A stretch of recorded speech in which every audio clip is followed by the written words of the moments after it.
try that.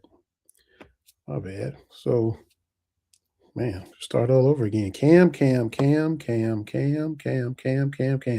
8 times Cam Williams busted threes for Kentucky today. Sorry about the little mic issue. That is my bad. Appreciate y'all letting me know that you couldn't hear me. Welcome into Believe in Kentucky. Doing a little recap of the game today. Kentucky beats Bellarmine 99-85. So, like I was saying to no one in particular, we probably went into this game saying Kentucky 99. Yeah, that sounds about right. Yeah, that's that's right. But the Bellarmine 85, people probably didn't see that coming. Kentucky giving up 85 points to Bellarmine. For entertainment purposes only, Kentucky was a 30 some odd point favorite. It never got out of hand. It never got ugly. Kentucky was up 5. Jasper Johnson hits a 3 right before halftime to put the lead up to 8. Kentucky tried to pull away and get up to 12, 15 here and there. I think 18 one time. Bellarmine always would reel Kentucky back in. It never was blowout mode like this game was predicted to be. Got to credit Bellarmine for that. You also have to look at look, we're always happy to get a win. Like I was saying, happy to beat Indiana, happy to beat St. John's. We know the struggles Kentucky had this season against good teams, struggling against Louisville and North Carolina, Michigan State, run off the floor at Gonzaga. So to get a couple wins against some good teams in the non-conference, you end up going 2-4 against those teams. Uh, that's great. So was what we were seeing today predictable? Maybe. You get up for Indiana, find a way to beat them, play good defense against them in the second half. You go down to Atlanta. It's the Pope Patino game. That's what it's built from. It's from that angle. Then you had a JQ angle. Jaden Quaintance coming in, Jalen Lowe coming in and doing his thing. So a lot of hype to that game. Play another good second half. Win going away against St. John's. A win against a name brand team. Win against Rick Pitino. That's a win against a ranked team. They're ranked 22nd in the country before Saturday's game. So was it kind of predictable to see what we saw today when you come back home to play Bellarmine? Not as high profile historically as all these other teams, but we know in the state of Kentucky, Bellarmine has a great history of good basketball. Scotty Davenport was there for years. Son Doug is the coach now. They get a lot of good players from Kentucky, kids from Lexington on the roster. A kid from Frederick Douglass committed there next year to Marcus Surratt, going to Bellarmine. I was just talking with his coach, Murray Garvin. Nothing but high praise. So Bellarmine's getting another good athlete next year, another great player. So Bellarmine's going to come in and play hard. Is Kentucky set up for a letdown? Maybe to not be as focused as they should be. It's kind of the way it looked. We all know it's the last game before a good little bit of a break. Won't see this team play again until next year. Conference play, January, down at Tuscaloosa when they play Alabama. So all of those factors coming into play, come out a little flat, come out a little lethargic. Bellarmine is fundamentally sound. They run their stuff. But at the end of the day, you thought, well, maybe flip the switch, but it never really happened. Bigger, stronger, more physical than they are, and you never could just knock them out like Kentucky should have. Um, so, learning lessons in a win that will definitely be taking place as the Cats did get the win, but now they got several days to maybe kind of get balanced. We saw a lot of offense today. Props to Kam Williams. We'll talk about him some more. The past 2 games, we saw Kentucky playing some pretty good defense against Indiana and St. John's. Defense didn't really show up today. The offense did. You scored 99. You give up 85. So now try to be as complete of a team as possible going into SEC play against Alabama. You know they're gonna uh, try to light up the scoreboard offensively. If your defense travels, you can limit them. And if your offense isn't up to par, you can still have a chance to go down there and steal that game in Tuscaloosa. So that's where they are. They won, but they knew they're going to really be focusing on those things defensively that the Cats weren't doing, just that intensity. Um, the offense, too, without Jalen Lowe. And look, rest him, beat Bellarmine without him, because that shoulder is so very delicate. We saw the first half when he comes in against St. John's, has to leave right out. 7 seconds later, takes one bump and he's out. It's going to be that way all season. If you remember a few episodes back, we had Pro Football Doc on here talking about those injuries. Lamont Butler, shoulder issues all year. Can be the same thing with this year's point guard, Jalen Lowe. So you got to figure out how to handle that. Got to figure out how to be efficient offensively without him, as efficient as possible when he's not playing. We know how good you can be with him. And we saw the difference he made Saturday. We saw him with the mid range. We saw him with the three. We saw him setting up guys for good shots and how better the offense runs better with him. But if you don't have him, you can't just fall apart. Do they bring in another backup point guard? Maybe we'll see, but you gotta keep the engine to the vehicle running as smooth as possible. Um, Hitting shots helps. Kam Williams comes in from Tulane as a shooter, a sniper, a knockdown shooter. Had been struggling, hadn't been making shots. Trent Noah hadn't been hitting shots. Cam found his groove today. He hit 8 shots today. Flashback to Saturday. Jalen Lowe's out there finding him in transition. Bam, catch and shoot some daggers against St. John's. So that helps as well. And he hit 8 today. If you look at the history of Kentucky basketball, the guys who have 8 or more, it's a short list. And it starts out, there's 110. Let's see. Jody Meeks hit 10. And let's see who hit 9 or so. I got Tony Delk hit 9, former co-host of this podcast for a year. Jody Meeks hit 10 threes in the game.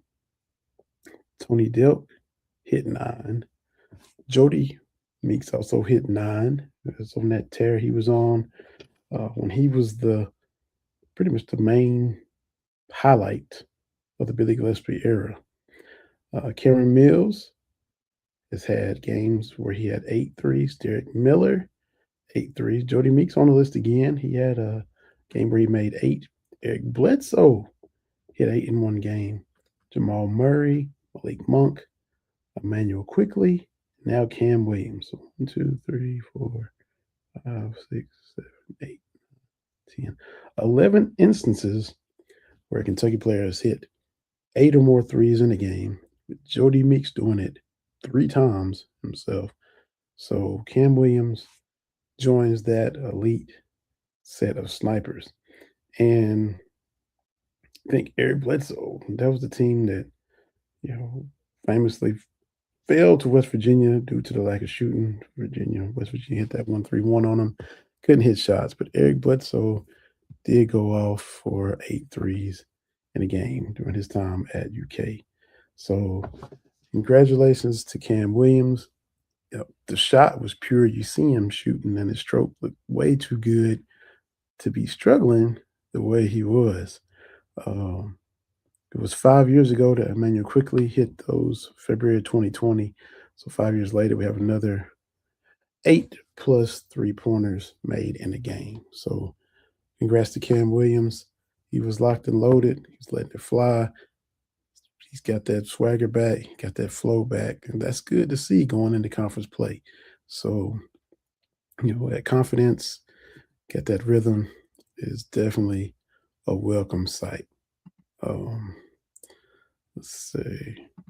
So I was gonna try to pull the stats up again. I always struggle with that. I was gonna see if I could get them to pull up here. I'm just to do a little producing on the air. See if I can. Let's see if we got them, y'all. No, maybe not.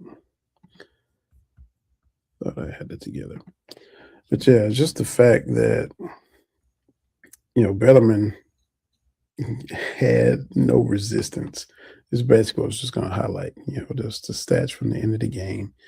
Um, 85 points is not what anybody had for them getting today. And look, maybe we can see it right there.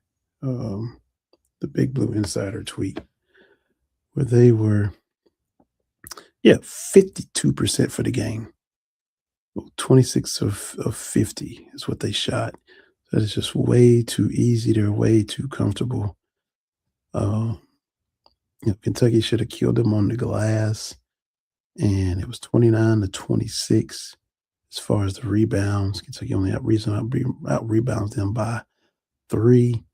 Um, try not to foul them as much, and if you're maybe locked in a little more defensively, you don't put them to the line as much to get 26 points from the line when you know good and well they're pretty much not going to miss any free throws. They missed 4, but still shot 86% from the line. Kentucky got to the line 24 times, hit 17, 70.8%. Let's see. Points off of turnovers, it's almost even. Kentucky 19-18. Kentucky 10 turnovers. Bellarmine had 12. So yeah, and again, don't have your starting point guard. That will affect your turnovers. So that stuff kind of goes hand in hand. 24 assists to 15 assists. So 24 assists for Kentucky, 10 turnovers. 3-pointers, 16 out of 30. So, they got the 30 today. That's what, Mark Pope definitely wants to do, 30 or more, if possible. So, yeah, they're gonna head to Tuscaloosa now. Look, it's SEC play. The SEC isn't as strong as it was last year. So, like he went 12-6 last year in the league. You're more athletic, not as good of a shooting team. Shown when you're locked in, you can be a better defensive team. So, I forget who somebody put out.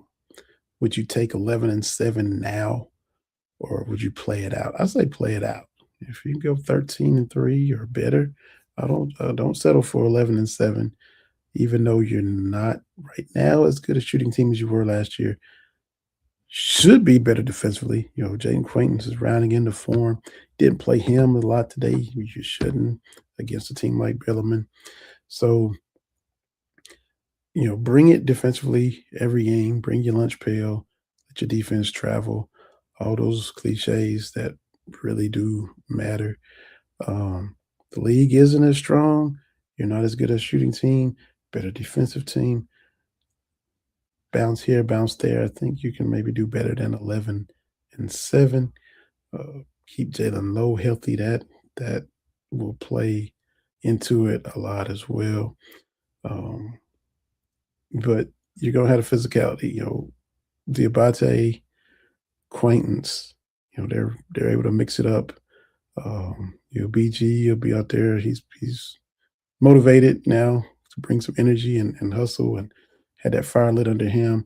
Moreno is solid for a true freshman. He will only get better with experience. So let's go. Let's see what happens. It's conference play. The identity is going to be toughness. You saw if you watched the Journey video, Mark Pope. This is who we are. This is who we are. This is who we are. That toughness, that physicality. It's not all going to be finesse and beautiful, aesthetically pleasing basketball with the precise cutting and open threes that he prefers. To have to lean into being tougher and physical and being a lunch pail kind of squad.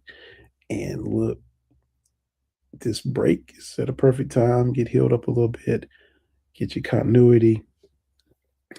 You know, I hate to bring up the previous coach, but we used to have Camp Cal, that little end of the break between, you know, non-conference and conference play. Pope is going to have to use this time to just fine tune everything. And Mo Diabate is just jumping at the bit to have his return to Tuscaloosa to play his old squad in Alabama. As the days get closer, he's going to be asked about it. We're going to get thoughts about it. He'll downplay it. He'll talk it up. Whatever he's going to do, we'll see how he approaches it. I try to not make it about him, but I'm with Kentucky now. Props to everybody, Coach Oates and all that, but I'm with Kentucky now. We'll see how he answers it. The motivation, he's going to have motivation for the team, motivation for himself, but he's going to want to go down there and show out against Alabama. Kentucky lost to Alabama 3 times decisively last year. So we want to kind of flip that and get that narrative changed. So, hey, no better start to conference play. This year for basketball, start conference play, bam, at Alabama. Will Stein coming up for football, his first year. Youngstown State at home. SEC play, bam, at Alabama. So, hey, jump into the deep end of the pool and see where you stand. Cool to see that Anwar Stewart, sticking to football, Anwar Stewart is being retained as the D-line coach. Keep that development going.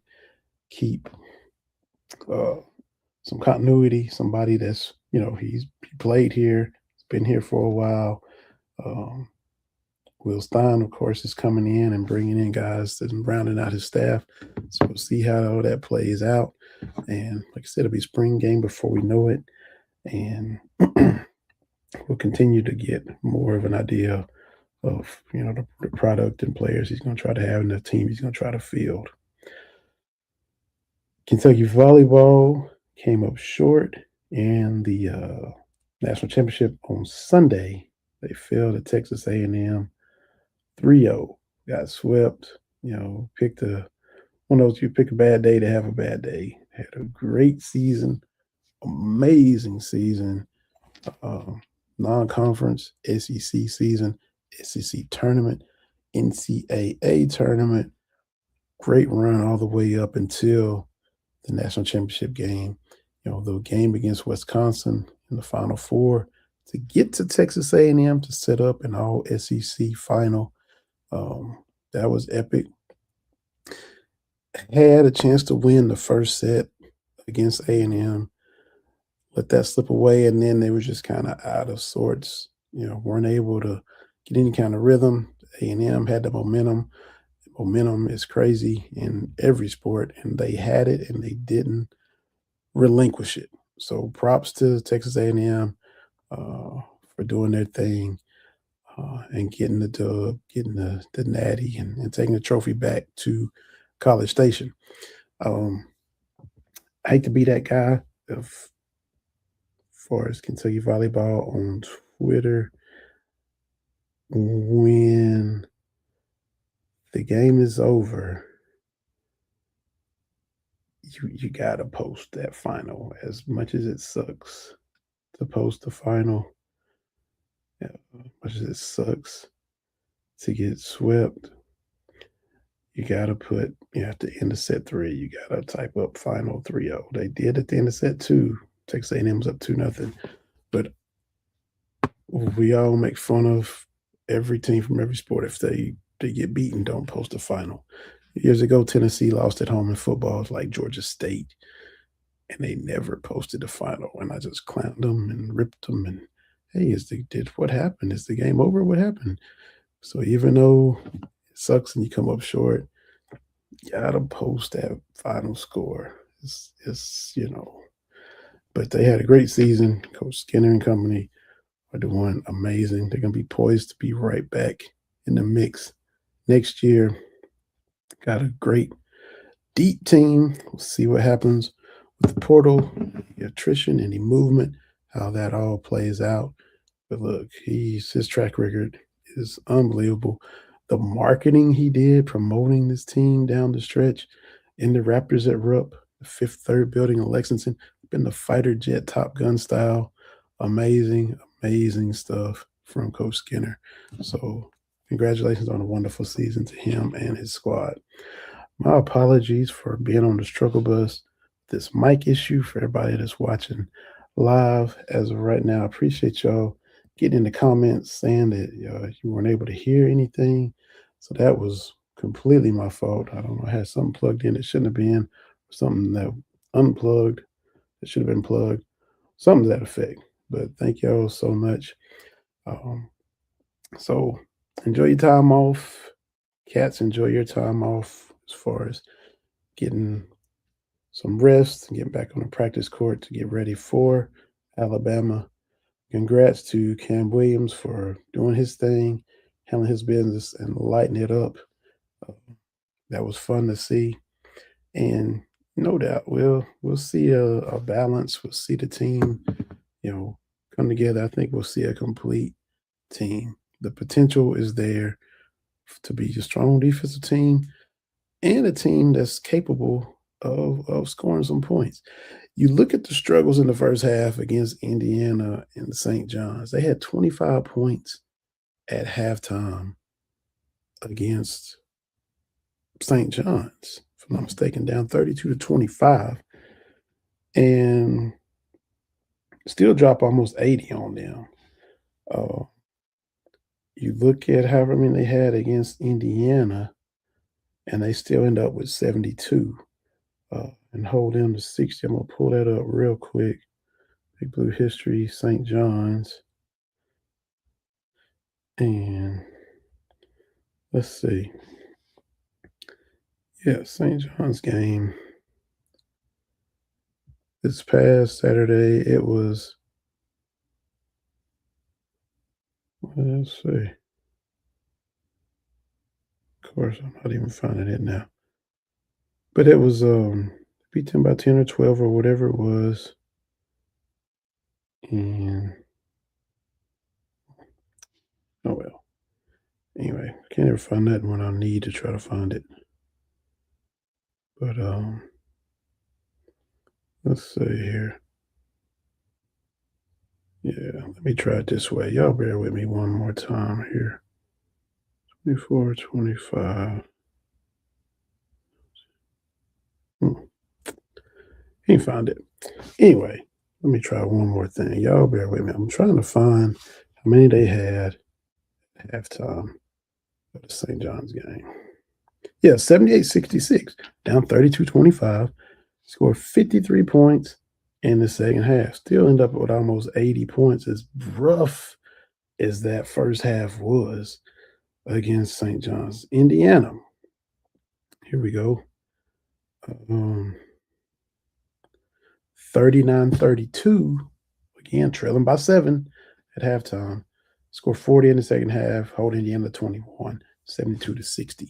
So those were kind of similar games. They found themselves in the second half. They clamped the opponent, and because like Mark Pope said in that journey video, this is who we are. That's kind of going to be what they're gonna the way they're gonna have to play. Put together some better first halves, but still that kind of style. If you're going to impose your will on the other team, that's what it's going to be. And then when you have nights where the shooters go off, maybe Trent Noah hits 5 or 6 threes. Kam Williams just showed you he can hit 8. You got guys, Colin Chandler can still get in the mix and hit some. Owell get you some threes here and there as well. Then when your shooters go nuts, that's a bonus, but your core is going to be that tough defense, tough rebound, and that physicality. So that looks to be the recipe right now going forward for this version of the Kentucky Wildcats. Appreciate y'all taking the time to listen. Sorry about the silence at the beginning. This episode will also be up on the audio, Spotify, Apple Podcast. Hit that subscribe button on YouTube.